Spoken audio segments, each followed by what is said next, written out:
Hello everyone, welcome to Brahmi academy. आप सभी का एक बार फिर बहुत बहुत स्वागत है। दोस्तों, आज की इस क्लास में हम पेपर 5 यानी कि मध्य प्रदेश लोक सेवा आयोग का जो मुख्य परीक्षा का 5वां प्रश्न पत्र है उसके एक बहुत ही महत्वपूर्ण टॉपिक यानी कि संधि के बारे में चर्चा करेंगे। अगर आप अपने सिलेबस को देखेंगे मुख्य परीक्षा के, तो 5वें प्रश्न पत्र में जो व्याकरण वाला खंड है उसके अंतर्गत बहुत सारे टॉपिक्स आपसे पूछे जाने वाले हैं और उनमें से एक बहुत ही महत्वपूर्ण टॉपिक है संधि। अगर हम परीक्षा योजना के अनुसार देखें, एग्जाम प्लान के हिसाब से देखें, तो आपसे संधि और समास इन दो टॉपिक्स से मिल करके 10 नंबर के प्रश्न पूछे जाने वाले हैं। इसका मतलब है कि इंडिविजुअली संधि से 5 अंक के प्रश्न पूछे जाएंगे। तो अगर हम वेटेज के लिहाज से देखें यानी अंकों के महत्व के हिसाब से देखें तो पेपर 5 के अंतर्गत 5 नंबर के प्रश्न या 5 अंकों का प्रश्न संधि से आने वाला है। तो इसीलिए यह महत्वपूर्ण टॉपिक है और अगर आप इसकी एक समझ विकसित कर लेते हैं, ढंग से संधि को समझ लेते हैं, इसके प्रश्नों को हल करने की कोशिश करते हैं, तो आप 5 अंक बहुत आसानी से हासिल कर सकते हैं। क्योंकि ये ज्यादा बड़ा टॉपिक नहीं है, छोटा सा टॉपिक है। 3 भेद होते हैं संधि के, तीनों के बारे में हमें समझना होता है, तो आप आसानी से 5 नंबर इसमें ले सकते हैं। तो आज की इस क्लास में हम संधि के बारे में डिस्कस करेंगे बहुत ही अच्छे तरीके से, एग्जाम ओरिएंटेड तरीके से। सबसे पहले हम ये जानते हैं कि संधि होती क्या है। अगर हम इस पे चर्चा करें तो अगर हम संधि की बात करें तो हिंदी भाषा के अंतर्गत या हिंदी व्याकरण के अंतर्गत नए शब्द के निर्माण के कई तरीके आते हैं जिसके थ्रू हम नया शब्द बना सकते हैं। तो अगर हम संधि की परिभाषा की बात करें उससे पहले हमें यह समझना होगा कि संधि होती क्या है। ठीक है, तो संधि की अगर हम बात करें तो हिंदी भाषा के अंतर्गत नए शब्द के निर्माण के कई तरीके हैं। अगर हमें नया शब्द बनाना है तो उसके कई तरीके हैं।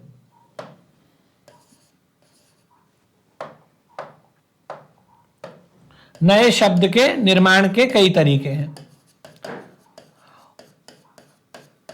जैसे एक तरीका संधि है, एक तरीका समास है, एक तरीका उपसर्ग है और एक तरीका प्रत्यय है। ये 4 तरीके होते हैं जिनसे हिंदी में शब्द निर्माण होता है यानी नया शब्द बनाया जाता है। ठीक है, नए शब्द के निर्माण के 4 तरीके हिंदी भाषा में है, संधि, समास, उपसर्ग और प्रत्यय।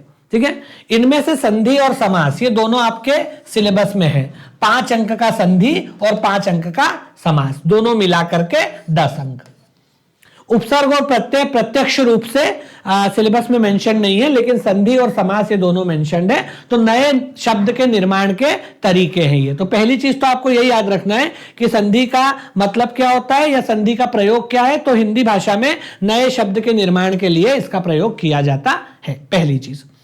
अब देखिए, जब भी हिंदी भाषा में नया शब्द बनाया जाता है तो इन 4 तरीकों में से किसी एक तरीके से बनता है और चारों तरीके में जो प्रक्रिया फॉलो की जाती है वो अलग अलग होती है। संधि में हम एक पर्टिकुलर तरीका फॉलो करते हैं, समास में दूसरा तरीका फॉलो करते हैं, उपसर्ग में तीसरा तरीका फॉलो करते हैं और प्रत्यय में चौथा तरीका फॉलो करते हैं। तो अभी हम संधि की बात करते हैं कि संधि में कौन सा तरीका फॉलो किया जाता है, किस प्रक्रिया के द्वारा, किस तरीके के द्वारा, कौन सी विधि के द्वारा नए शब्द का निर्माण किया जाता है। तो पहली चीज आप याद रखिए कि संधि का उद्देश्य क्या है। तो संधि का उद्देश्य है नया शब्द बनाना, नए शब्द का निर्माण करना, नए शब्द का निर्माण करना या नया शब्द बनाना। ठीक है, यहां पर नया शब्द बनाने के लिए क्या प्रक्रिया फॉलो की जाएगी, क्या तरीका अपनाया जाएगा।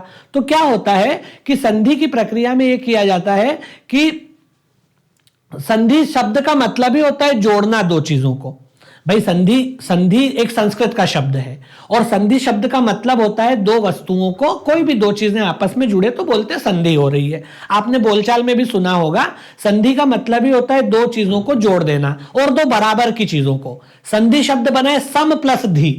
सम का मतलब होता है समान और धी का मतलब होता है मिलना, जुड़ना आपस में। तो दो समान स्तर की चीजों को आपस में अगर जोड़ा जाए तो उसको बोलते हैं संधि। इसका बोलचाल में तो यही अर्थ निकलता है, शाब्दिक अर्थ यही निकलता है, लिटरल मीनिंग यही निकलता है कि समान स्तर की या समान दो चीजों को, ऐसी वस्तुएं जो समान है उनको आपस में जोड़ देंगे तो संधि हो जाएगी, सीधी सी बात है। ठीक है, आप लोग इतिहास वगैरह में भी पढ़ते हैं कि दो राजाओं के बीच में युद्ध हुआ, बाद में संधि हो गई। दोनों समान थे, कोई जीत नहीं पाया, कोई हारा नहीं, तो अल्टीमेटली क्या हो गई, संधि हो गई, ऐसा होता है। तो संधि का मतलब होता है दो चीजों का आपस में जुड़ना। अब हम यहां पर क्योंकि शब्द निर्माण की बात कर रहे हैं, तो शब्द निर्माण में दो चीजें आपस में क्या जुड़ेंगी, वर्ण जुड़ेंगे, क्योंकि शब्द काहे से मिलकर बनते हैं, शब्द बनते हैं वर्णों से मिलकर। भाषा की सबसे छोटी इकाई होती है वर्ण, जिसको हम ध्वनि भी बोलते हैं। अगर आप बोल रहे हो तो वो ध्वनि है और उसी को लिख देते हैं तो वर्ण कहलाता है। तो भाषा की सबसे छोटी इकाई क्या होती है, वर्ण होते हैं, और वर्णों से मिलकर ही क्या बनते हैं, शब्द बनते हैं। सीधी सी बात है। इसीलिए अगर शब्द निर्माण के संदर्भ में कोई दो चीजें आपस में मिल रही है, संधि का मतलब होता है दो चीजों का आपस में मिलना, और हम किसकी बात कर रहे हैं, शब्द निर्माण की बात कर रहे हैं। तो शब्द निर्माण में दो चीजें आपस में क्या मिलेंगी, वर्ण मिलेंगे, जाहिर सी बात है।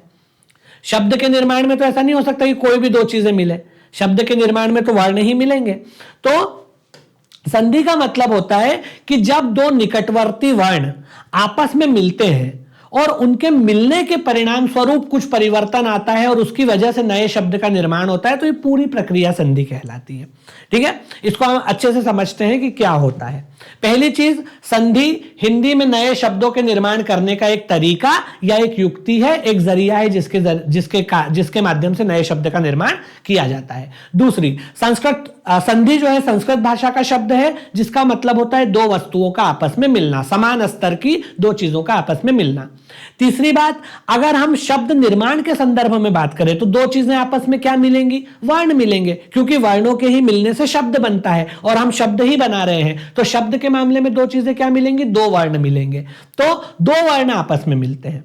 अब कौन से वर्ण मिलते हैं, कैसे मिलते हैं, इसके परिणाम स्वरूप कैसे नया शब्द बनता है, वो हम देखते हैं। कौन से दो वर्ण मिलेंगे, कैसे मिलेंगे, कैसा नया शब्द बनेगा, वो संधि होती है। तो दो निकटवर्ती वर्ण, कैसे वर्ण, एक एक कीवर्ड है, एक एक शब्द पे फोकस करो।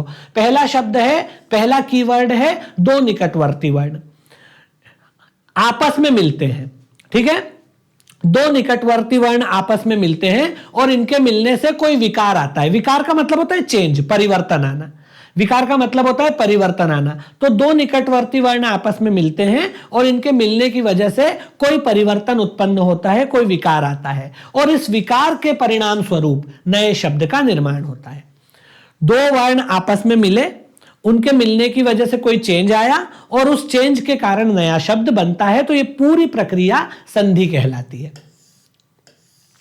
ठीक है, अब इसको हम देखते हैं कि कैसे होता है। जैसे मैं एक उदाहरण के माध्यम से लिखता हूं। मान लो मैंने एक शब्द लिखा हिम, दूसरा शब्द लिखा आलय।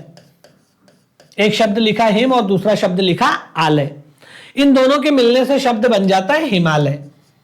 अभी बताऊंगा कैसे बनता है, पर यह आप जानते हैं कि हिम और आलय मिलने से हिमालय बनता है। कैसे बनता है वो अभी हम समझेंगे। एक वर्ण है यहां पर म और दूसरा वर्ण है यहां पर आ। ये दोनों वर्ण आपस में जुड़े और इन दोनों के जुड़ने से क्या बना, नया वर्ण बन गया मा। यहां पर देखो, यहां पर आपको कहीं पर भी मां दिख रहा है क्या, ना हिम में मां है ना आलय में मां है। इन दोनों में मां नहीं है, लेकिन जो नया शब्द बना है उसमें मां है, हिमालय का मां।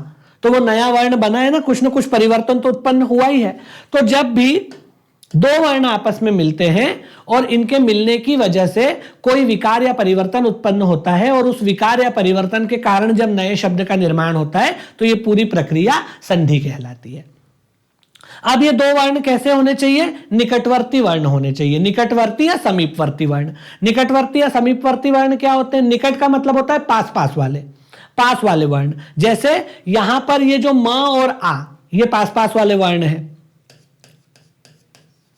हिम प्लस आलय। अब आप देखेंगे कि यहां पर निकटवर्ती वर्ण किसको बोलेंगे, तो ये जो प्लस का साइन है, इसके जस्ट पहले वाला जो वर्ण है और इसके जस्ट बाद वाला जो वर्ण है, ये निकटवर्ती वर्ण कहलाते हैं। प्लस के पहले क्या है, यहां पर आपको म दिख रहा होगा, पर प्लस के पहले म नहीं है, अ है, क्योंकि इस म में अ छिपा हुआ है। अगर आप वर्णमाला समझते हैं तो ये जो व्यंजन होता है, ये जो म है पूरा म, दरअसल ये म न होकर के म आधा और अ होता है। कोई भी व्यंजन जो होता है उसके पीछे स्वर लगा रहता है अगर वो पूरा है तो ये म क्योंकि आपको यहां पर पूरा दिखाई दे रहा है, इसका मतलब है कि इसके साथ अ लगा हुआ है।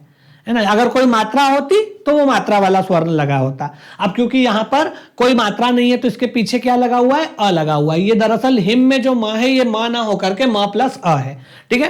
तो यहां पर जो प्लस के तुरंत पहले जो वर्ण है वो अ है। इसको अगर हम तोड़ें,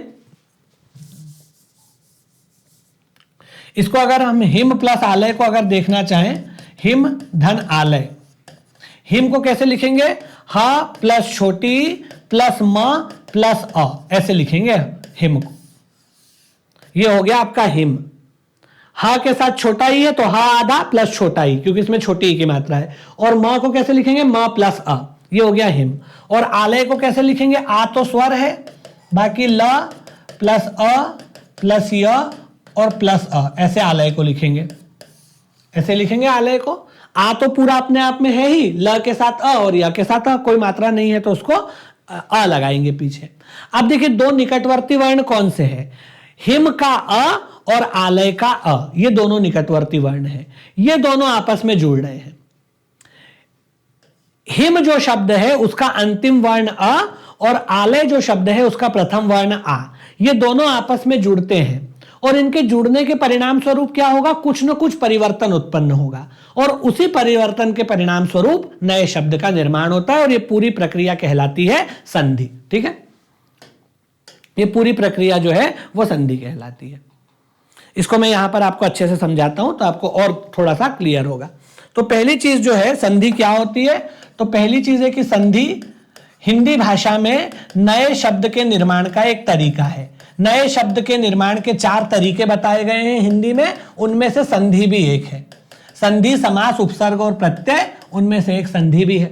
ठीक है, दूसरी बात हमने क्या जानी, दूसरी बात हमने ये जानी कि जो संधि होती है उसका मतलब होता है दो चीजों का, दो समान स्तर की चीजों का आपस में जुड़ना या मिलना।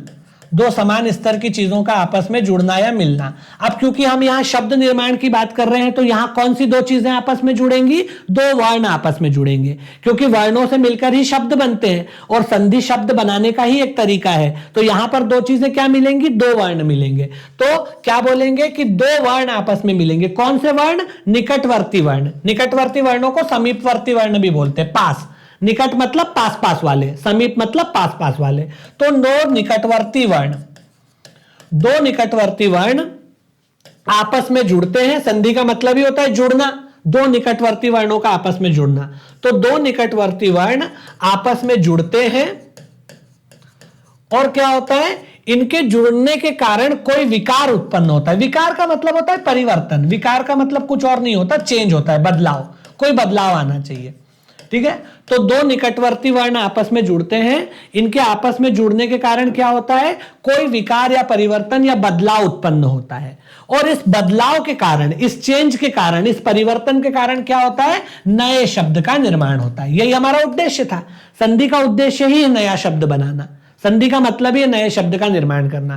तो दो निकटवर्ती वर्ण आपस में जुड़ते हैं, इनके आपस में जुड़ने के कारण कोई चेंज उत्पन्न होता है, कोई परिवर्तन उत्पन्न होता है और उस परिवर्तन के कारण ही नए शब्द का निर्माण होता है। और यह पूरी प्रक्रिया क्या कहलाती है, यह पूरी प्रक्रिया संधि कहलाती है। अगर आप ऐसे टोटलिटी में लिखोगे आंसर तो आपको फुल मार्क्स मिलेंगे। संधि से प्रश्न दो तरह के आ सकते हैं, एक जो है वो परिभाषा वाले प्रश्न आते हैं और दूसरा उदाहरण वाले प्रश्न आते हैं, है ना। अभी अपन प्रश्नों पे चर्चा करेंगे, जैसे जैसे आगे बढ़ेंगे तो हम प्रश्नों पर भी चर्चा करेंगे कि किस किस तरह के प्रश्न बन सकते हैं। दो तरह के प्रश्न बनते हैं, एक संकल्पनात्मक प्रश्न, अवधारणात्मक प्रश्न, कंसेप्चुअल क्वेश्चन, जिसको आप परिभाषा पर आधारित प्रश्न भी बोल सकते हैं। परिभाषागत प्रश्न, परिभाषा पर आधारित प्रश्न, ठीक है, उसमें आपको परिभाषा पूछी जा सकती है तो आपको ऐसे व्यवस्थित लिखना है। और एक होते हैं उदाहरण वाले प्रश्न, जहां पर आपको उदाहरण दिया जाएगा और उसके आधार पर या तो संधि विच्छेद करने के लिए कहा जाएगा या संधि का नाम पूछा जाएगा या संधि विच्छेद दिया होगा तो उससे शब्द बनाने के लिए पूछा जाएगा। तो दो तरह के प्रश्न हो सकते हैं, परिभाषा वाले जिनको हम कंसेप्चुअल या थ्योरेटिकल क्वेश्चन बोलते हैं और दूसरा एग्जाम्पल वाले, उदाहरण वाले। ठीक है, अगर परिभाषा वाला प्रश्न आ रहा है तो एकदम व्यवस्थित आपको ऐसे लिखना है। अब उदाहरण देखते हैं। ठीक है, दो निकटवर्ती वर्णों के आपस में जुड़ने के कारण उत्पन्न बदलाव से नए शब्द का निर्माण होता है और यह पूरी प्रक्रिया संधि कहलाती है। उदाहरण जैसे मैंने लिखा हिम धन आलय, इससे क्या बन गया, हिमालय शब्द बना। अब यहां पर चेंज आया कि नहीं, दो वर्ण मिले कि नहीं, ये जो मैंने यहां पे परिभाषा लिखी है इसको यहां पर अप्लाई करके देखो। पहला पॉइंट क्या है परिभाषा में, दो निकटवर्ती वर्ण आपस में जुड़ते हैं। निकटवर्ती मतलब जो पास पास वाले हैं। पास पास वाले कौन से हैं? हिम को अगर आप देखोगे, अगर आप हिम को देखोगे तो हिम में लास्ट लेटर है अ। हिम को ऐसे लिखेंगे ह प्लस छोटा ई म प्लस अ, ये हो गया आपका हिम। और आलय को कैसे लिखेंगे? आलय। आलय में आ पहले है और फिर इधर ल प्लस अ और य प्लस अ। ये हमारे किसी काम के नहीं है बाद वाले, पर फिर भी आपको पता होना चाहिए कि तोड़ा कैसे जाता है। अब निकटवर्ती वर्ण कौन से हो गए? अ और आ, ये दोनों आपस में जुड़ते हैं, इनको बोलते हैं निकटवर्ती या समीपवर्ती वर्ण। इन्हीं का प्रयोग संधि में होता है, दूर वाले का प्रयोग संधि में नहीं होता है। तो ये दोनों आपस में जुड़ते हैं। इनके जुड़ने से कोई विकार या परिवर्तन आता है, परिवर्तन आएगा। क्या परिवर्तन आएगा? देखिए, हिम प्लस आलय से हिमालय बना। कैसे बना वो हम देखते हैं। देखिए, ये जो म था, ये म में आ की मात्रा जुड़ गई, मां हो गया, और ये जो आ था ये गायब हो गया। तो चेंज आया या नहीं आया? चेंज तो आया। परिवर्तन आता है तभी संधि होती है, अगर परिवर्तन नहीं आ रहा तो संधि नहीं मानी जाती है। ठीक है, तो यहां पर देखिए म था, यहां पर मां हो गया, आ की मात्रा लग गई। यहां पर आलय में आ था जो यहां पर गायब ही हो गया। ये मिलकर के 5 शब्द, 5 वर्ण थे, ही म आ ल य, 5, 1 2 3 4 और 5। यहां पर कितने बचे? 4 ही बचे, 1 2 3 4। यहां पर 5 शब्द, 5 वर्ण थे, ही म आ ल य 5 थे ना, यहां पर 4 ही बचे। यहां पर म था, यहां पर मां हो गया, यहां पर आ था जो इधर गायब हो गया। इसका मतलब है कि कोई ना कोई परिवर्तन तो आया है, 5 से 4 हो गए, शब्द वर्ण बदल गए। ठीक है, तो जब भी दो वर्ण आपस में मिलते हैं, और वर्ण कौन से? समीपवर्ती वर्ण, और इनके आपस में मिलने से कोई परिवर्तन या विकार उत्पन्न होता है और उसके परिणाम स्वरूप नए शब्द का निर्माण होता है, और ये पूरी प्रक्रिया संधि कहलाती है। ठीक है, तो मेरे हिसाब से आपको यहां पर ये संधि की परिभाषा समझ में आ गई होगी। जैसे सत प्लस आनंद से सदानंद बन गया, महाधन इंद्र से महेंद्र बन गया, सत प्लस जन से सज्जन बन गया, देव प्लस इंद्र से देवेंद्र बन गया। अब आप ये बोलोगे कि सर इसमें यहां पर हिम प्लस आलय से हिमालय कैसे बना, यहां पर सत प्लस आनंद से ये द कहां से आ गया, सदानंद कैसे बना, यहां पर महा प्लस इंद्र से महेंद्र कैसे बना? तो उसमें आपको घबराना नहीं है, उस सबके नियम है। जैसे गणित में नियम होते हैं वैसे ही संधि के भी नियम है, कोई भी चीज रैंडमली नहीं होगी, हर चीज का नियम है। कौन से वर्ण से कौन सा वर्ण जुड़ेगा तो कौन सा वर्ण बनेगा, इसके नियम होते हैं। आगे बात समझ में, कौन से वर्ण से कौन सा वर्ण जुड़ेगा तो कौन सा वर्ण बनेगा, उसके नियम होते हैं, उस हिसाब से ये होता है। अब देखिए, संधि के नियम है कुछ, क्या क्या नियम है संधि के? पहला नियम यह है संधि का कि संधि की प्रक्रिया में जो दो वर्ण आपस में जुड़ते हैं वो निकटवर्ती वर्ण होने चाहिए। दूर वाले वर्ण संधि में भाग नहीं लेते, केवल पास पास वाले वर्ण ही संधि में भाग लेते हैं। पास वाले का मतलब क्या होता है? यही जो मैंने आपको बताया। जैसे अगर मैं यहां पर हिमधन आलय लिख रहा हूं तो इसमें संधि में 2 ही वर्ण जुड़ेंगे। यहां तो आपको 5 वर्ण दिख रहे हैं, मतलब अगर खोल दोगे तो और ज्यादा है, क्योंकि इनमें स्वर भी जुड़े रहते हैं व्यंजनों में। तो यहां पर तो आपको बहुत सारे वर्ण दिख रहे हैं, लेकिन संधि में केवल 2 ही वर्ण भाग लेंगे। कौन कौन से 2 वर्ण भाग लेंगे? ये जो पहला शब्द है इसका आखिरी वर्ण, और जो दूसरा शब्द है उसका पहला वर्ण। पहला शब्द मतलब हिम, ये जो पहला शब्द है, ये पहला शब्द है हिम, इसका आखिरी वर्ण, इसका आखिरी वर्ण क्या है? अ है। इसको अगर आप खोलोगे तो म के साथ पीछे अ लगा हुआ मिलेगा। और दूसरे शब्द का पहला वर्ण, दूसरे शब्द का पहला वर्ण मतलब दूसरा शब्द क्या है? आलय, और इसका पहला वर्ण क्या है? आ है। तो ये 2 वर्ण ही संधि की प्रक्रिया में भाग लेते हैं। इन्हीं को निकटवर्ती या समीपवर्ती वर्ण बोला जाता है। इनको प्रयुक्त वर्ण भी बोलते हैं। प्रयुक्त मतलब जिसका प्रयोग हो रहा है संधि में, प्रयुक्त का मतलब होता है जिसका प्रयोग हो रहा है। तो संधि की प्रक्रिया में केवल निकटवर्ती वर्ण ही भाग लेते हैं, अर्थात पहले शब्द का अंतिम वर्ण और दूसरे शब्द का पहला वर्ण, ये दोनों वर्ण ही आपस में मिलते हैं और इन्हीं दोनों के मध्य संधि होती है। जो प्लस के चिन्ह से दूर वाले वर्ण हैं उन पर कोई प्रभाव नहीं पड़ता, वो संधि में भाग नहीं लेते। जैसे यहां पर अगर ये ल है, य है, इधर ही है, ये संधि में भाग नहीं लेंगे। इधर ये न है, द है, इधर स है, ये संधि में भाग नहीं लेते। संधि 2 वर्णों के ही बीच में होती है, न 2 से कम न 2 से ज्यादा। और वो 2 वर्ण कौन से होंगे? जो ये प्लस के साइन से चिपके हुए हैं, पहले शब्द का अंतिम वर्ण और दूसरे शब्द का पहला वर्ण। इन्हीं दो के बीच में संधि होती है, कोई तीसरा वर्ण संधि में भाग नहीं लेता। अर्थात प्लस के चिन्ह से जो दूर वाले वर्ण हैं, चाहे दूसरे शब्द में हो चाहे पहले शब्द में हो, उनका संधि में प्रयोग नहीं होता है। तो ये बिल्कुल आपको एकदम मैं कंसेप्चुअल बता रहा हूं, आपको याद करने की इसमें जरूरत नहीं पड़ेगी। अगर आप ऐसे कंसेप्ट से इसको पढ़ोगे तो आपको कभी भी याद नहीं करना पड़ेगा, रटना नहीं पड़ेगा, ठीक है ना। तो दो वर्ण होते हैं, और दो कौन से? समीपवर्ती वर्ण। दो ही वर्ण आपस में जुड़ेंगे, ना दो से ज्यादा ना दो से कम। और दो वर्ण भी कौन से होंगे? जो निकटवर्ती वर्ण है, निकटवर्ती या समीपवर्ती। निकटवर्ती वर्ण मतलब कौन से? पहले शब्द का अंतिम और दूसरे शब्द का पहला, ये दोनों वर्ण आपस में जुड़ेंगे। बाकी जो अन्य वर्ण है, यानी प्लस के चिन्ह से दूर वाले वर्ण है, चाहे इधर की दिशा में हो चाहे उधर की दिशा में हो, चाहे दूसरे शब्द में हो चाहे पहले शब्द में हो, अगर वो प्लस के चिन्ह से दूर दूर वाले वर्ण है तो वो संधि में भाग नहीं लेते, उन पर कोई प्रभाव नहीं आता, ठीक है। यही दो वर्ण आपस में जुड़ते हैं। दूसरी बात, दूसरा नियम क्या है? दूसरा नियम यह कहता है कि संधि का जो प्रभाव है वो भी इन्हीं वर्णों पे होता है। प्रभाव का मतलब जो परिवर्तन आता है, इन दो वर्णों के आपस में मिलने के कारण जो चेंज आता है, जो परिवर्तन उत्पन्न होता है, वो परिवर्तन भी इन्हीं दो वर्णों में से किसी एक पर या दोनों पर आता है। दूरस्थ वर्णों पे कोई परिवर्तन संधि का नहीं आता सामान्यतः। एक उसका अपवाद है, अपवाद को छोड़ दो, वो जब अपवाद आएगा तब हम देखेंगे। लेकिन संधि का प्रभाव, संधि का प्रभाव का मतलब होता है उत्पन्न होने वाला परिवर्तन, जो चेंज आता है, जो परिवर्तन आता है। वो परिवर्तन मतलब दो वर्ण आपस में जुड़ रहे हैं, इनके जुड़ने के कारण चेंज आएगा। तो जो चेंज भी आएगा ना, वो इन्हीं दो वर्णों में से किसी एक पर आएगा या दोनों पर आएगा। दूर वाले वर्णों पर कोई परिवर्तन नहीं आएगा। जैसे अगर आप यहां उदाहरण भी देखोगे चारों में, तो आप देखो यहां पर ये जो ही है, यहां भी ही है, यहां पर लय है, यहां भी लय है। यहां पर जो परिवर्तन आया ये म और आ में आया, म का मा हो गया या और आ जो है वो गायब भी हो गया। तो जो चेंज आता है वो निकटवर्ती वर्णों में से या तो किसी एक पे आ सकता है या दोनों पे आएगा। लेकिन जो दूर वाले वर्ण है, जो संधि में भाग नहीं ले रहे, उनमें कोई भी परिवर्तन नहीं आता संधि के बाद। आगे बात समझ में? तो चेंज इन्हीं में आता है, या इनमें से किसी एक पे या दोनों में।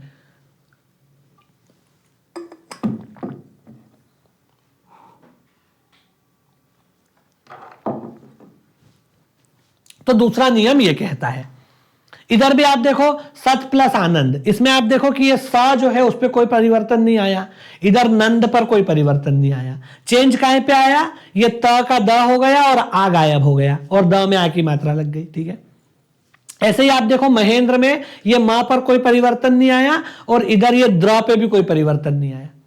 परिवर्तन केवल ये हा का हे हो गया, ई गायब हो गया, है ना। तो ऐसा ही होता है कि जो चेंज आता है वो उन्हीं वर्णों पे आता है जो संधि की प्रक्रिया में भाग ले रहे हैं। जो संधि की प्रक्रिया में भाग नहीं ले रहे उसमें परिवर्तन भी नहीं आता। इसका एक ही वो है अपवाद है, व्यंजन संधि में एक अपवाद इसका आता है, पर वो जब अपवाद आएगा तब देखेंगे। 99% केसेस में यही नियम काम करता है। और जो दूर वाले वर्ण है ना तो उनका सीक्वेंस बदलेगा, ना उनकी मात्रा बदलेगी, वो ज्यों के त्यों रहते हैं, उनका क्रम भी नहीं बदलेगा। यहां पर ही पहले नंबर पे तो यहां भी ही पहले नंबर पे आएगा। इधर ल और यह लास्ट में है तो इधर भी ल और यह उसी क्रम में आएंगे।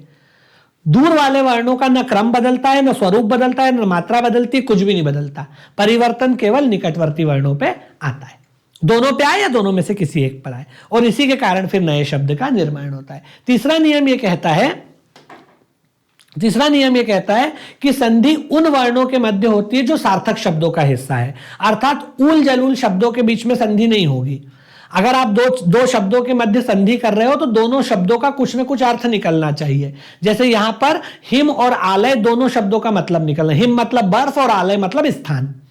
सत मतलब अच्छा और आनंद मतलब आनंद, मजा, ठीक है। महा मतलब महान और इंद्र मतलब स्वामी या देवता। सत मतलब अच्छा और जन मतलब मनुष्य। देव मतलब देवता और इंद्र मतलब स्वामी, देवताओं का स्वामी यानी देवेंद्र। देवेंद्र इंद्र को बोला जाता है। देवेंद्र मतलब इंद्र, देवराज इंद्र, क्योंकि देवताओं का स्वामी इंद्र देवता है, इंद्र को देवताओं के स्वामी माना जाता है।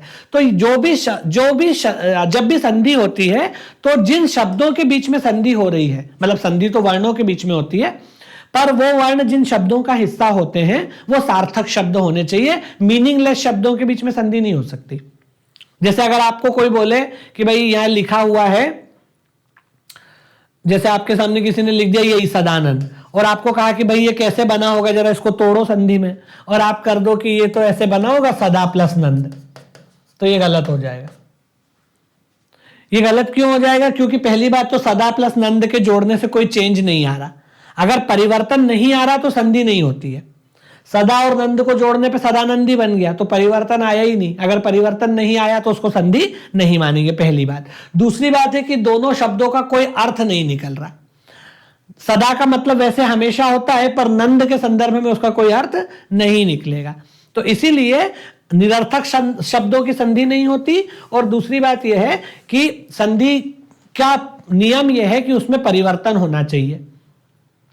जब दो निकटवर्ती वर्ण आपस में मिलेंगे तो कोई ना कोई विकार उत्पन्न होना चाहिए, तभी संधि मानी जाएगी। अगर चेंज नहीं हो रहा तो वो संधि नहीं है, फिर वो वर्ण संयोग होता है। जैसे रसोई घर, एक शब्द है रसोई, दूसरा शब्द है घर, दोनों को जोड़ करके शब्द क्या बन गया? रसोई घर। ठीक है।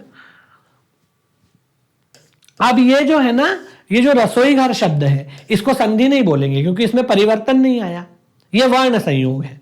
ये संयोग यानी कि जुड़ना है, संधि नहीं बोलेंगे। संधि का मतलब है कि चेंज आना चाहिए। तो यहां पर आपको ये चीजें समझ में आ गई होंगी।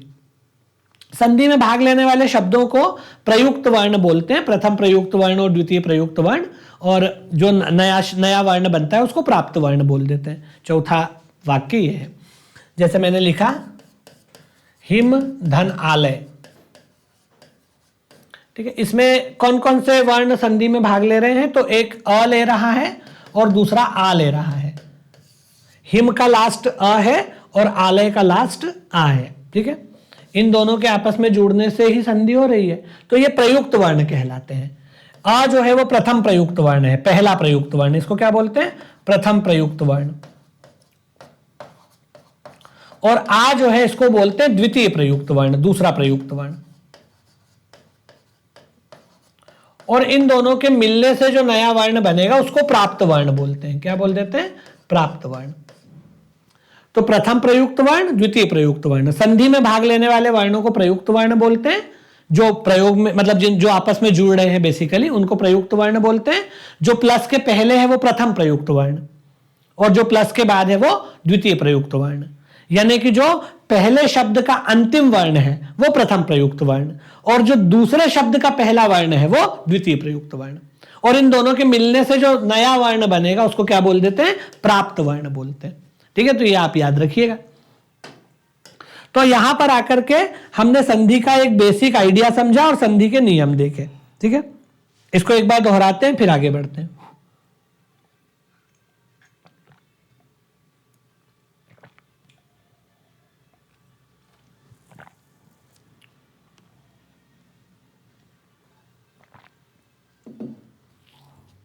तो अभी तक जो बातें हमने जानी या पढ़ी, इसके मुताबिक इसको 1 मिनट में रिवाइंड करते हैं।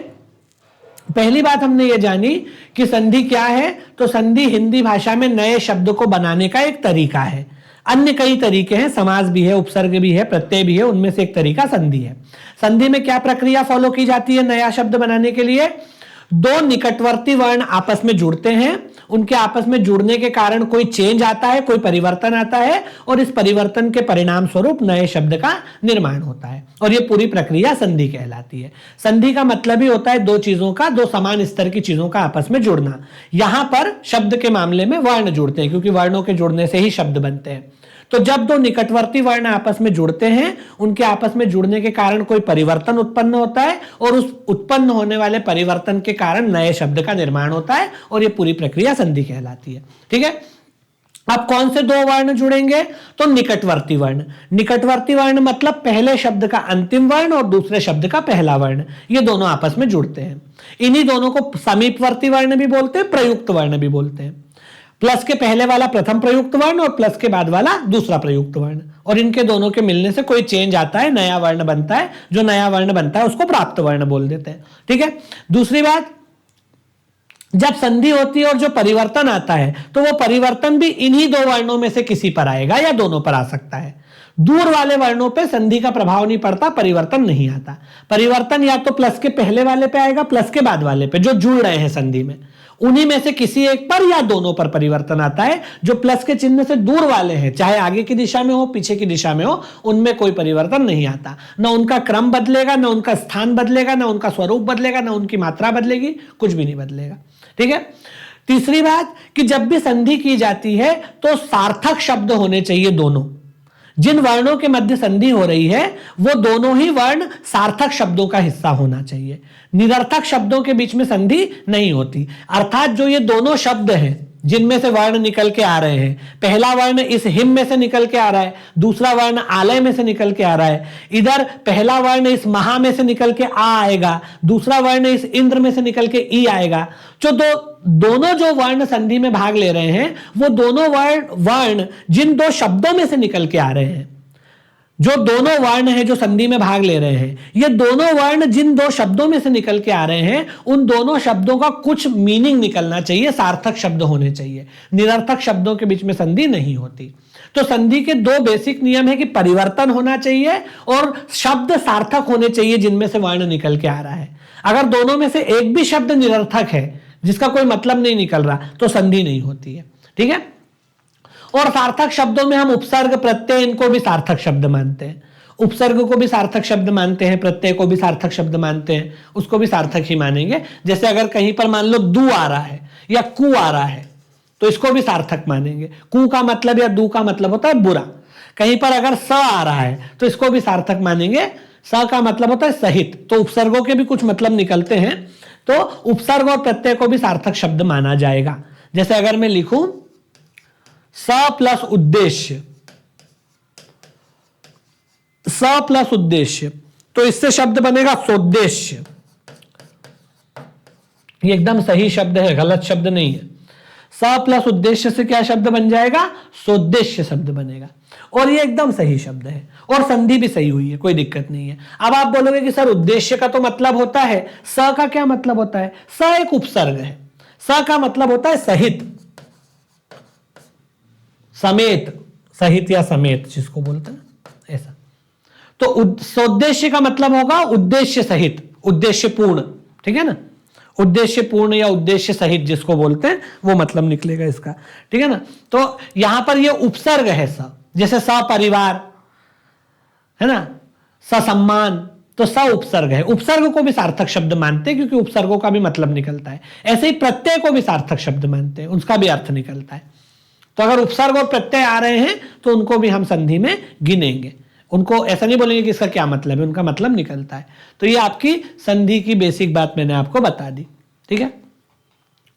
अब देखिए, संधि में जो दो वर्ण जुड़ते हैं उसके आधार पर संधि के भेद किए गए हैं। यहीं पर एक, चलो इसके अगले पे बता देता हूं आपको। कुछ और उदाहरण देखते हैं तो आपको अच्छे समझ में आएगा। जैसे यहां पर एक उदाहरण आपको दिखा होगा, देव प्लस इंद्र। इससे क्या शब्द बना? देवेंद्र शब्द बना। क्या शब्द बना? देवेंद्र शब्द बना। अब यहां पर कौन से दो वर्ण आपस में जुड़ रहे हैं? इस देव को हम ऐसा लिख सकते हैं, द प्लस छोटा ए प्लस व प्लस अ। ये क्या हो गया? आपका देव हो गया। देव ऐसे लिखेंगे। और इंद्र को कैसे लिखेंगे? तो ई प्लस न आधा प्लस द आधा प्लस र प्लस अ, ऐसे लिखेंगे इंद्र को।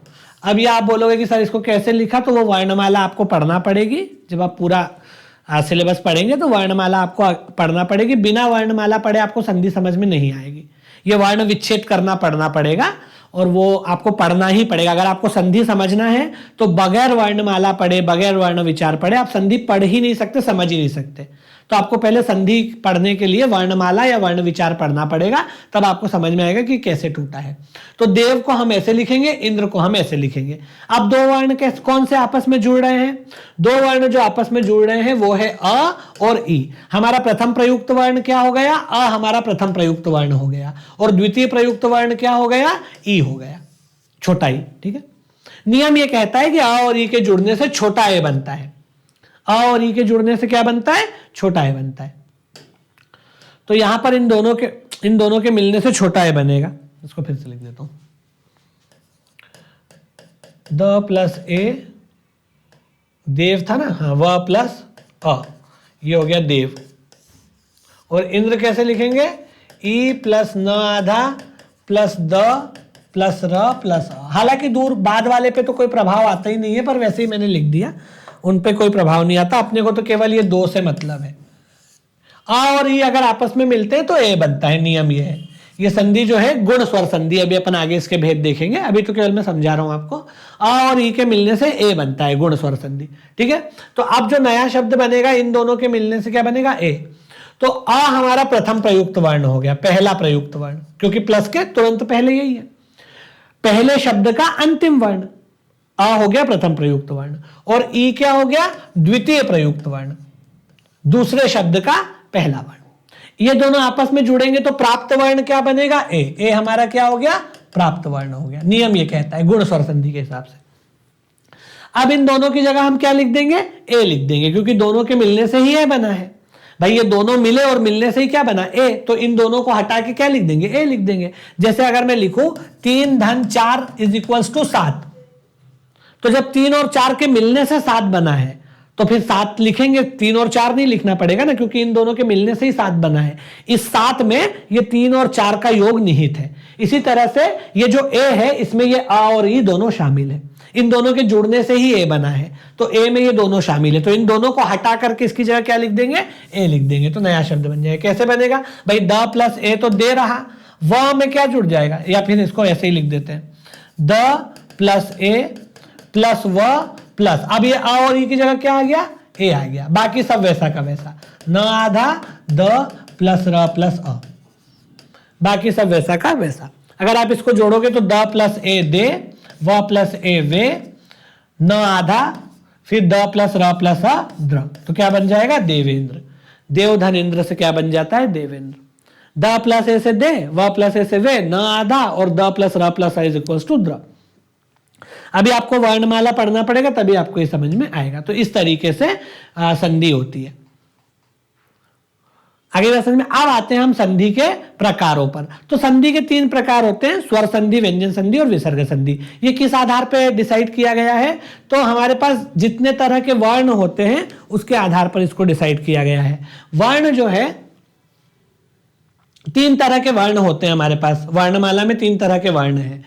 कुछ स्वर होते हैं, कुछ व्यंजन होते हैं, और एक विसर्ग होता है। विसर्ग तो खैर अयोगवा होता है, उनमें से एक विसर्ग भी होता है। ठीक है ना। तो कुछ जो है स्वर होते हैं, कुछ व्यंजन होते हैं, और एक विसर्ग होता है। इतने 3 तरह के वर्ण हमारे पास होते हैं। इनके आपस में जुड़ने से संधि के प्रकार बताए गए हैं। ठीक है, तो संधि के 3 प्रकार होते हैं, स्वर संधि, व्यंजन संधि और विसर्ग संधि। अगर दोनों ही प्रयुक्त वर्ण स्वर है, ठीक है, अगर दोनों ही प्रयुक्त वर्ण क्या है? स्वर है। स्वर 11 माने गए हैं, अ, आ, छोटाई, बड़ाई, छोटाऊ, बड़ाऊ, री ऋषि का, छोटाए, बड़ाए, छोटाओ और बड़ाओ। ये 11 क्या है? स्वर है। हो गए ना 11। अ, आ, ई, उ 6 ये हो गए, एक ऋषि का 7, 8, 9, 10, 11, छोटाए, बड़ाए, छोटाओ, बड़ाओ। तो ये जो 11 है ये स्वर माने गए हैं। अगर दोनों ही प्रयुक्त वर्ण स्वर हो, यानी प्लस के तुरंत पहले भी स्वर हो और प्लस के तुरंत बाद भी स्वर हो, तो संधि क्या कहलाती है? स्वर संधि।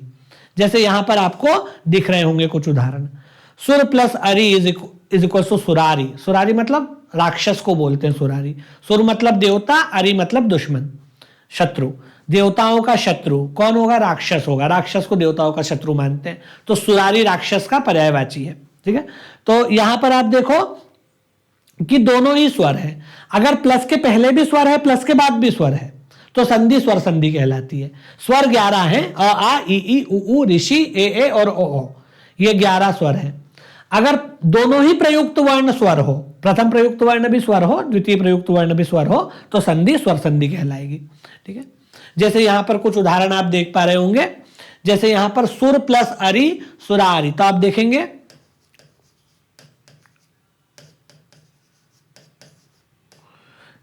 कि यहां पर तो अ आपको दिख ही रहा है प्लस के बाद, और ये प्लस के पहले भी आ ही है, क्योंकि ये सुर को अगर आप खोलोगे तो ये स प्लस उ प्लस र प्लस अ बनेगा, तो वो पहले अ ही है उसके पहले भी।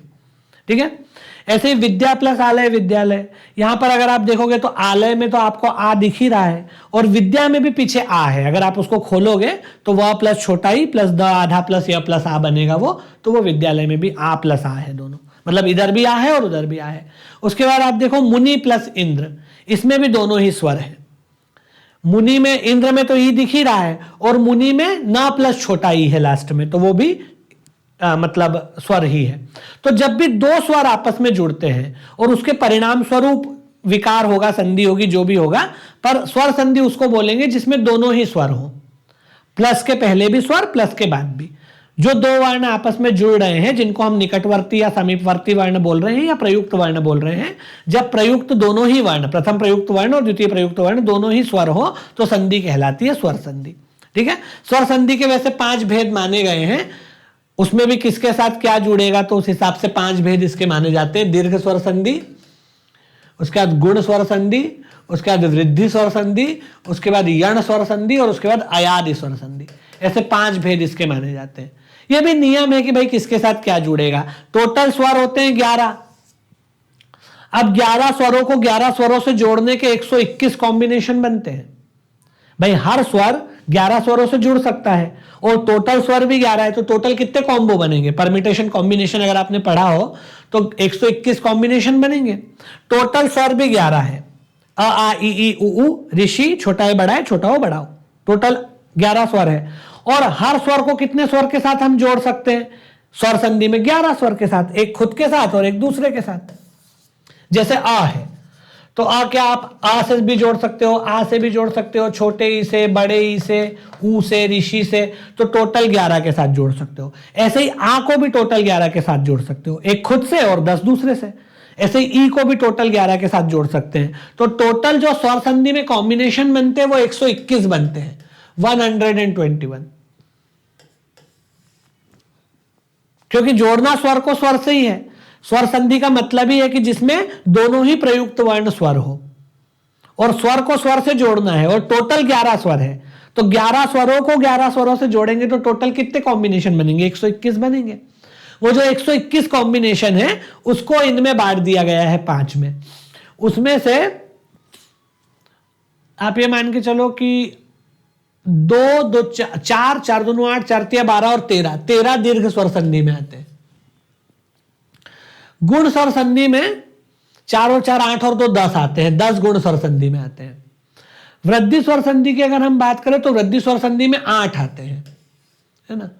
उसके बाद यण स्वर संधि की अगर हम बात करें तो इसमें विजातीय स्वर जुड़ते हैं। तो विजातीय स्वरों में इसमें अगर हम बात करें यण स्वर संधि में,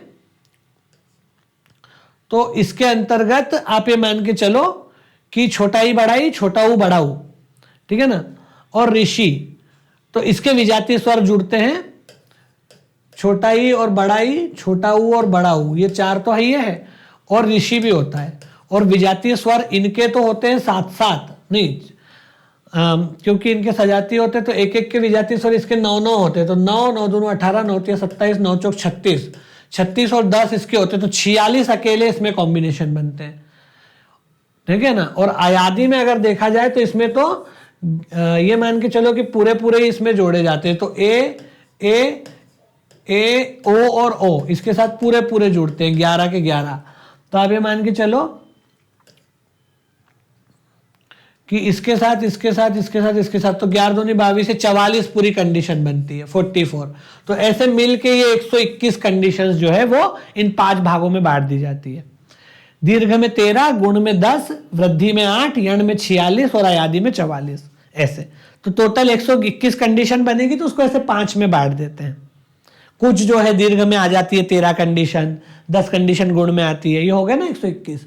6 और 4 10 और 10 20 और हाँ लगभग हो गया ना, उतने ही है, ठीक है ना। तो 46 और 44 जो है ये 90 हो गए, 90 और 10 100 हो गए, 100 और ये 120 हो गए और 121, ऐसे। तो ऐसे इसको बांटा जाता है। एनीवे ये तो अपन डिटेल में बाद में देखेंगे। तो ये होती है स्वर संधि।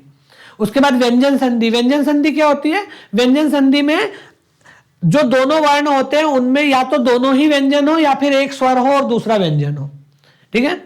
या तो दोनों ही व्यंजन हो या फिर एक स्वर हो और दूसरा व्यंजन हो, तो संधि कहलाती है व्यंजन संधि। जैसे या तो दोनों ही व्यंजन हो, प्लस के पहले भी व्यंजन हो और प्लस के बाद में भी व्यंजन हो, या फिर एक व्यंजन हो दूसरा स्वर हो, मतलब या तो पहले स्वर आ जाए और ये व्यंजन आ जाए बाद में, या फिर पहले व्यंजन आ जाए बाद में स्वर आ जाए। इन तीनों में से कोई भी कंडीशन हो तो संधि कहलाती है व्यंजन संधि। या तो दोनों ही व्यंजन हो, प्लस के पहले भी व्यंजन बाद में भी व्यंजन, या फिर एक स्वर हो दूसरा व्यंजन हो, चाहे पहले स्वर आ जाए चाहे बाद में आए, है ना। या तो दोनों ही व्यंजन हो या फिर एक स्वर हो दूसरा व्यंजन, चाहे पहले स्वर आ जाए बाद में व्यंजन, चाहे पहले व्यंजन आ जाए बाद में स्वर। तो ये तीनों कंडीशन में से कोई भी कंडीशन होगी तो संधि क्या कहलाएगी? व्यंजन संधि। जैसे आप यहां देख पा रहे हो जगत प्लस नाथ, है ना, तो यहां पे क्या बन गया? जगत प्लस नाथ का जगन्नाथ बन गया। वो कैसे होता है वो अभी अपन नियम में देखेंगे कि किससे क्या जुड़ता है तो क्या बनता है, उसके तो बहुत नियम है, और नियम बहुत डेफिनेट नियम है। जैसे गणित में होते हैं ना, अगर त के साथ ना जुड़ रहा है तो त की जगह ना बन जाएगा, ये नियम है, ठीक है ना। तो जैसे जगत प्लस नाथ, अब यहां दोनों ही व्यंजन है, नाथ में न भी व्यंजन है और जगत में ये त भी व्यंजन है। त के साथ हलंत लगाए मतलब ये व्यंजन है, आधा है, इसके साथ कोई स्वर जुड़ा हुआ नहीं है। अगर किसी भी व्यंजन में नीचे हलंत लगा है इसका मतलब है कि वो व्यंजन है, उसके पीछे कोई स्वर जुड़ा हुआ नहीं है। तो जगत प्लस नाथ में न भी व्यंजन है और त भी व्यंजन है, उसमें हलंत लगा है मतलब पीछे कोई स्वर नहीं है। यहां पर त के साथ जब न जुड़ता है ना तो त का न बन जाता है, आधे त का न बन जाएगा, तो जगतनाथ का जगन्नाथ हो जाएगा, वो नियम है बेसिकली। ऐसे ही सत प्लस जन, यहां भी दोनों ही व्यंजन है, ज भी व्यंजन है और त भी व्यंजन है, इसका भी नियम है। अगर त के साथ ज जुड़ेगा तो त का ज हो जाएगा, सत प्लस जन सज्जन हो जाता है। जैसे उत प्लस ज्वल उज्ज्वल हो जाता है, वैसे ही सत प्लस जन सज्जन हो जाता है। ऐसे ही आप देखेंगे आ प्लस छादन, ये भी व्यंजन संधि है, क्योंकि यहां एक स्वर है दूसरा व्यंजन है। आप देखें ये आ जो है स्वर है और छादन में जो छ है ये व्यंजन है, तो एक स्वर है दूसरा व्यंजन है, तो संधि क्या कहलाएगी? व्यंजन संधि। इसका बनेगा आच्छादन, अगर कहीं भी स्वर के बाद छ आता है तो बीच में आधा च आ जाता है, वो उसका नियम है। और ये जो लास्ट वाला ये भी व्यंजन संधि है, वाक प्लस ईश इज इक्वल्स टू वागीश। यहां पर ये पहले व्यंजन है और बाद में स्वर है, बड़ा ही स्वर है, क व्यंजन है और बड़ा ही स्वर है। तो तीनों के मैंने आपको एग्जाम्पल बता दिए। शुरुआती दो जो है वो व्यंजन व्यंजन के एग्जाम्पल है, दोनों ही व्यंजन है। जगन्नाथ में त भी व्यंजन न भी व्यंजन, सज्जन में त भी व्यंजन ज भी व्यंजन। और ये जो आच्छादन है इसमें आ स्वर है और छ व्यंजन है, इधर क व्यंजन है और ईश का ई स्वर है। तो दोनों व्यंजन हो या फिर कोई एक स्वर हो दूसरा व्यंजन हो, चाहे पहले स्वर आ जाए चाहे बाद में आए, तो ये संधि कहलाती है व्यंजन संधि। अब ये कैसे हो रहा है इसमें आप मत घबराना कि यहाँ पर आ प्लस छादन से आच्छादन कैसे बना, वाक प्लस ईश से वागीश कैसे बन गया, क कहां से गया, क कहां गायब हो गया, उसकी जगह ग कैसे आ गया, वो सब नियम है। किसमें क्या जुड़ेगा क्या बनेगा उसका बहुत डेफिनेट नियम है, वो नियम से सब होता है जो अपन आगे पढ़ेंगे व्यंजन संधि में। अभी तो केवल मैं एक आइडिया दे रहा हूं आपको कि स्वर संधि क्या होती है, व्यंजन संधि क्या होती है, विसर्ग संधि क्या होती है। इसके आगे फिर एक एक को देखेंगे। स्वर संधि के 5 भेद हैं, पांचों को बहुत डिटेल में पढ़ना है कि किससे क्या मिलेगा तो दीर्घ संधि होगी क्या बनेगा, किससे क्या मिलेगा तो गुण संधि होगी क्या बनेगा, किससे क्या मिलेगा तो क्या बनेगा वृद्धि संधि कब होगी, कब यण संधि होगी, किससे क्या जुड़ेगा क्या मिलेगा तो यण संधि होगी। वो तो 121 पूरे समीकरण है, उसको 5 भागों में बांट दिया है। ऐसे ही व्यंजन संधि में इसके कोई भेद तो नहीं है पर नियम होते हैं इसके, कौन से व्यंजन से कौन सा व्यंजन जुड़ेगा तो क्या बनेगा, कौन से स्वर से कौन सा स्वर जुड़ेगा तो क्या बनेगा, तो इसके नियम है, उसके तहत ही ये सब होता है। पर बेसिक चीज यही है कि इनमें से ये मान के चलिए कि दोनों व्यंजन हो या एक स्वर हो दूसरा व्यंजन हो। और तीसरा भेद होता है विसर्ग संधि। विसर्ग संधि का नियम यह है, विसर्ग संधि तब होती है जब प्रथम प्रयुक्त वर्ण के रूप में विसर्ग हो और द्वितीय प्रयुक्त वर्ण के रूप में या तो स्वर हो या फिर व्यंजन हो। प्रथम प्रयुक्त वर्ण के रूप में क्या आएगा, विसर्ग आएगा, और द्वितीय प्रयुक्त वर्ण के रूप में स्वर या व्यंजन, मतलब प्लस के पहले विसर्ग आना चाहिए। जैसे ये प्लस है तो प्लस के पहले क्या आएगा, विसर्ग आ जाएगा, विसर्ग मतलब ऐसे, और प्लस के बाद स्वर भी हो सकता है और व्यंजन भी हो सकता है। अगर ये कंडीशन बनती है तो संधि क्या कहलाएगी, विसर्ग संधि कहलाएगी। प्लस के पहले विसर्ग हो और प्लस के बाद या तो स्वर हो या फिर व्यंजन हो, तो संधि कहलाती है विसर्ग संधि। दरअसल प्लस के बाद विसर्ग आ ही नहीं सकता, विसर्ग हमेशा प्लस के पहले आएगा, क्योंकि कोई भी वर्ण विसर्ग से शुरू थोड़ी होता है, उस पे खत्म हो सकता है, इसलिए प्लस के बाद कभी भी विसर्ग नहीं आ सकता। क्यों नहीं आ सकता, क्योंकि विसर्ग का नियम ही यह है कि वो शुरू नहीं होता, मतलब उससे कोई शब्द कोई वर्ण शुरू नहीं होता, उस पर खत्म हो सकता है ऐसा। तो कभी भी प्लस के बाद तो विसर्ग आ ही नहीं सकता, वर्णमाला का नियम ही नहीं है वो। वर्णमाला का नियम यह है कि विसर्ग पर कोई वर्ण खत्म होता है, विसर्ग से शुरू नहीं होता। एनीवे, तो ये अगर स्थिति बन रही है तो संधि कहलाएगी विसर्ग संधि। जैसे अभी आप देखें यहां पर मनः प्लस अनुकूल, क्या हो गया? मनोनुकूल। यहां पर विसर्ग है, यहां पर अस्वर है। ऐसे ही नीह प्लस अक्षर, क्या हो गया? निरक्षर। यहां पर विसर्ग है, यहां पर स्वर है अ। ऐसे ही नीह धन पाप, क्या हो गया? निष्पाप। तो यहां पर विसर्ग है, यहां पर व्यंजन है। पाप का प क्या है? व्यंजन है। ऐसे ही धनु प्लस धारी, धनुर्धारी। तो यहां पर विसर्ग है, यहां पर व्यंजन है। तो विसर्ग के साथ चाहे स्वर जुड़े चाहे व्यंजन जुड़े, संधि कहलाती है विसर्ग संधि। अब इसके भी नियम है। आप ये मत बताइएगा कि यहां पर ओ कैसे हो गया, यहां पर र कहां से आ गया, यहां ये आधा श कहां से आ गया, यहां पर ये आधा श शक्कर का कैसे आ गया। उसके भी नियम है, किसके साथ क्या जुड़ेगा तो क्या बनेगा, डेफिनेट नियम है। बस नियम पढ़ लेना है और कुछ नहीं, तो आपको अपने आप समझ में आ जाएगा। ठीक है, तो ये संधि के बारे में हमने कुछ बेसिक बातें आपको बताई हैं। अब देखिए यहां पर जितने भी हम संधि के भेद देख रहे हैं, इन सब में ये सभी नियम काम करेंगे जो मैंने आपको यहां पर बताए हैं। नियम यह है कि जुड़ेंगे दो ही वर्ण, दो से ज्यादा वर्ण नहीं जुड़ सकते। और दो वर्ण कौन से? जो निकटवर्ती वर्ण है, प्लस के तुरंत पहले वाला और प्लस के तुरंत बाद वाला। इनके अलावा कोई तीसरा वर्ण नहीं जुड़ सकता, यही दो वर्ण जुड़ेंगे। इनके आपस में जुड़ने के कारण कोई परिवर्तन आएगा। परिवर्तन भी इन दोनों में से किसी एक पर या दोनों पर आ सकता है, और किसी वर्ण पे नहीं आएगा। जो दूर वाले हैं उन पे नहीं, इन दोनों पर या दोनों में से किसी एक पर या दोनों पर ही आ सकता है, जैसी स्थिति रहेगी वैसा। ठीक है, तो परिवर्तन आता है और इस परिवर्तन के कारण नया शब्द बनता है और ये पूरी प्रक्रिया संधि कहलाती है। अगर परिवर्तन नहीं हो रहा है तो संधि नहीं मानी जाएगी, फिर वर्ण संयोग बोलते हैं उसको। राजधन महल, राजमहल, वो संधि नहीं है, वो तो वर्ण संयोग है ना। या रसोई धन घर, रसोई घर, वो संधि नहीं है, उसमें कोई चेंज नहीं आ रहा। संधि की शर्त है कि चेंज आना चाहिए, और संधि हमेशा सार्थक शब्दों के बीच में होती है। उपसर्ग प्रत्यय को भी सार्थक मानते हैं। जैसे यहां पर नी और नी, दू, आप बोलोगे इसका क्या मतलब है? इसके मतलब नहीं होते, पर ये उपसर्ग है और उपसर्गों को सार्थक शब्द मानते हैं। नी का मतलब होता है निषेध, निरक्षर मतलब जिसको अक्षर ज्ञान नहीं है, निष्पाप मतलब जो पाप नहीं करता है। तो नी का मतलब नहीं से होता है, जैसे निडर जिसको कोई डर नहीं है, निष्फल यानी जिसको कोई फल नहीं मिला, ऐसा। तो इसका कुछ ना कुछ अर्थ निकलता है, इसलिए उपसर्ग को भी सार्थक शब्द मानते हैं। तो दोनों ही शब्द सार्थक होने चाहिए जिनमें से वर्ण निकल के आ रहे हैं। जिनमें से वर्ण निकल के आ रहे हैं दोनों ही शब्दों का कुछ ना कुछ अर्थ निकलना चाहिए। निरर्थक शब्दों से निकलने वाले वर्णों की संधि नहीं हो सकती है। ठीक है, अब देखिए यहां तक तो आपको समझ में आ गया होगा पूरे तरीके से, अच्छे से। अब इसमें एक और बात याद रखिएगा कि जब हम किसी शब्द को तोड़ते हैं तो वो संधि विच्छेद कहलाता है। जैसे अगर आप जोड़ रहे हो तो संधि कहलाएगी। जैसे मान लो कि मेरे सामने एक शब्द लिखा है, मतलब एक विच्छेद लिखा है, हिम धन आलय। इनको जोड़ करके अगर मैं शब्द बनाऊंगा तो ये तो हो गई संधि। ये मैं संधि कर रहा हूं, मतलब जोड़ करके शब्द बना रहा हूं ना, तो मैं संधि कर रहा हूं। संधि का मतलब है तो जोड़ देना। मेरे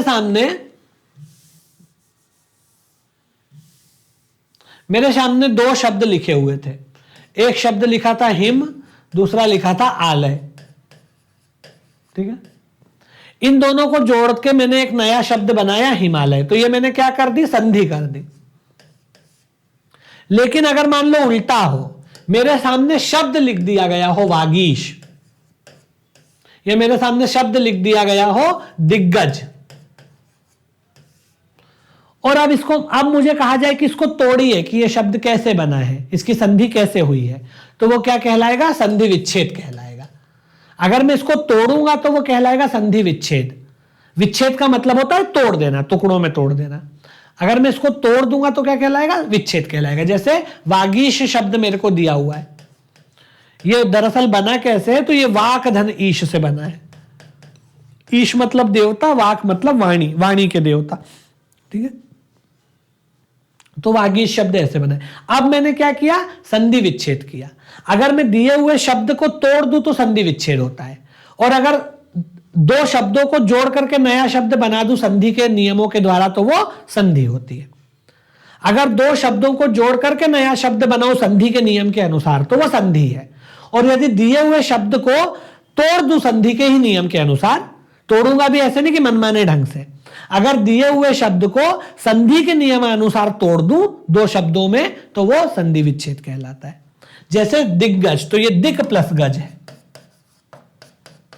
इससे क्या बन गया, दिग्गज बना होगा, तो ये विच्छेद हो गया। अब आपको प्रश्न कैसे आते हैं संधि से रिलेटेड, तो संधि से रिलेटेड दो तरह के प्रश्न आते हैं। एक जैसे मैंने आपको बताया कि परिभाषागत प्रश्न होते हैं, और दूसरे होते हैं उदाहरण आधारित प्रश्न। परिभाषागत प्रश्न को आप संकल्पनात्मक थ्योरेटिकल क्वेश्चन बोल सकते हो, थ्योरी वाले प्रश्न।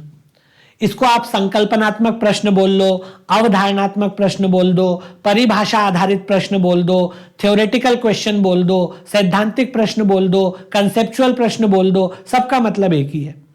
इसमें उदाहरण नहीं दिया रहेगा, आपको कुछ परिभाषा पूछी जाएगी, कोई सिद्धांत पूछा जाएगा। जैसे आपसे कहा जाए कि संधि की परिभाषा देते हुए इसके प्रकारों का वर्णन कीजिए, तो ये क्या हो गया, सिद्धांतिक प्रश्न हो गया। आपसे कहा कि स्वर संधि के कितने भेद हैं, नाम लिखकर समझाइए, तो ये परिभाषा हो गई।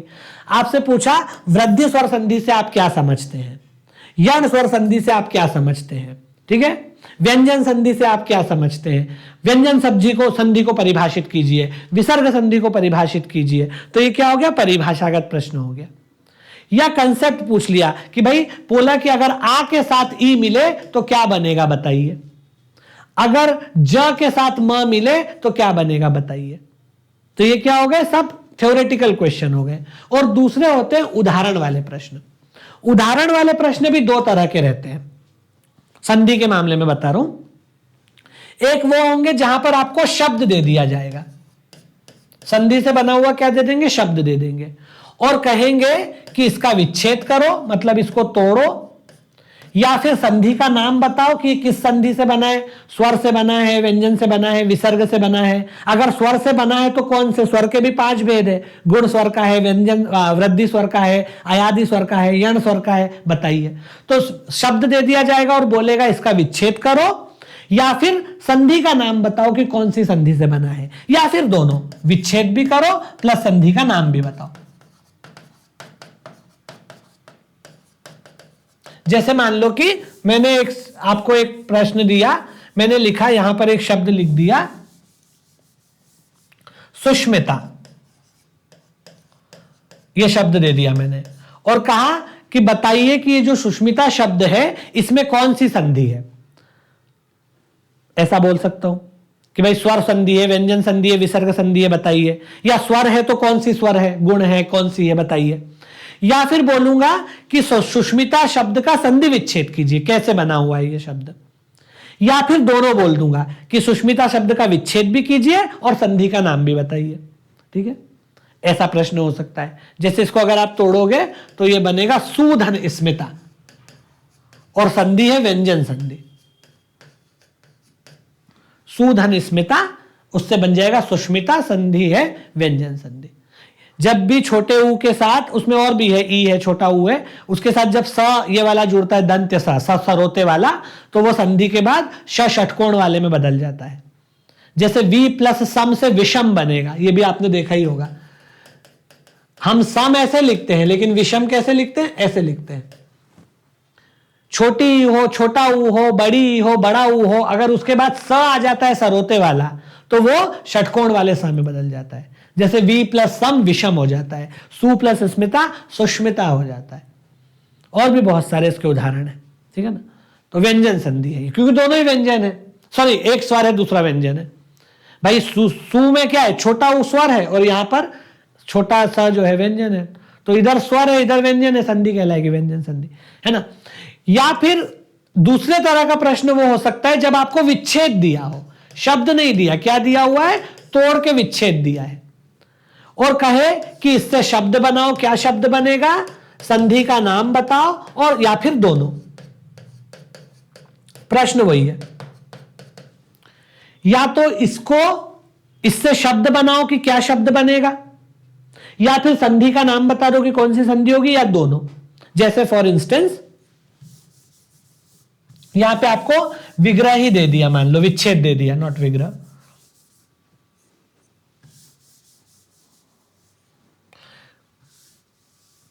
जैसे मान लो कि मैंने आपको यहां पे एक विग्रह दे दिया, लिख दिया कि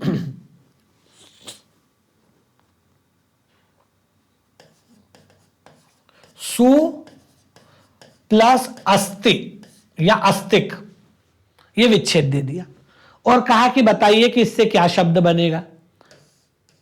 तो आपको बताना पड़ेगा कि इनको जोड़ने से क्या शब्द बनेगा, या फिर बोला कि बताइए कि कौन सी संधि है इसमें, दीर्घ स्वर संधि है, व्यंजन संधि है, विसर्ग संधि है। अगर स्वर संधि है तो कौन सी है, दीर्घ स्वर है, यण स्वर है या अयादि स्वर है, बताइए कौन सी है, गुण स्वर है, ठीक है। या फिर दोनों, इन दोनों को जोड़ करके कौन सा शब्द बनेगा, शब्द भी लिखो और संधि का नाम भी बताओ, ऐसा क्वेश्चन। इसको जोड़ने पर स्वस्तिक बनेगा, स्वस्तिक। और ये संधि जो है ये यण स्वर संधि है, अभी अपन देखेंगे आगे की क्लासेस में। तो इस तरह के प्रश्न बनते हैं, इसके बाहर प्रश्न नहीं बन सकता। या तो परिभाषागत प्रश्न बनेगा कंसेप्चुअल, या फिर ऐसे उदाहरण वाले।